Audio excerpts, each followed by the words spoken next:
دجال او د هغې لارویان 14مه برخه.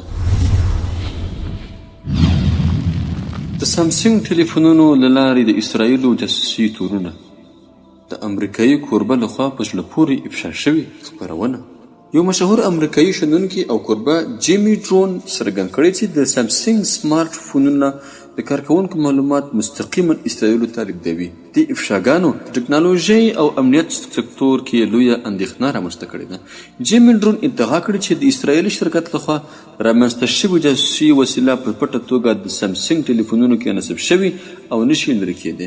د اس ام ایکس په نوم شرکت ته په اشارې سره هغه تشریح کړه چې دا جاسوسي پروګرام یا د سامسنګ د منځني واټن ای او ام لړۍ ماډلونو کې د مخه نصب شوي وي. سافټویر تازه معلومات له لارې نصب شوي. د ټورن په وینا دا پروګرام د کارکوونکو حساس معلومات راټولوي په شمول د بایومټریک معلومات او د وسیلې د ګوتو نښې ډیټا. د افشاګانې د سامسنګ میلیونونو کارکوونکو د شخصي معلوماتو امنیت او د محرمیت په اړه جدي پوښتنې راپورته کوي. نو ای مسلمانانو، تاسو ته پوهیږئ چې سامسنګ ټلیفون په اوسني وخت کې ډېر عام شوی او هر څوک یې استعمالوي. نو ډېر کوشش او خواري وکړه چې همدغه د سامسنګ کمپنۍ د ایلن ماسک ته لکه څنګه چې ټکسلا تجاري کول مخته وړي، نو همدغه سامسنګ هم د ایلن ماسک کمپنۍ ده.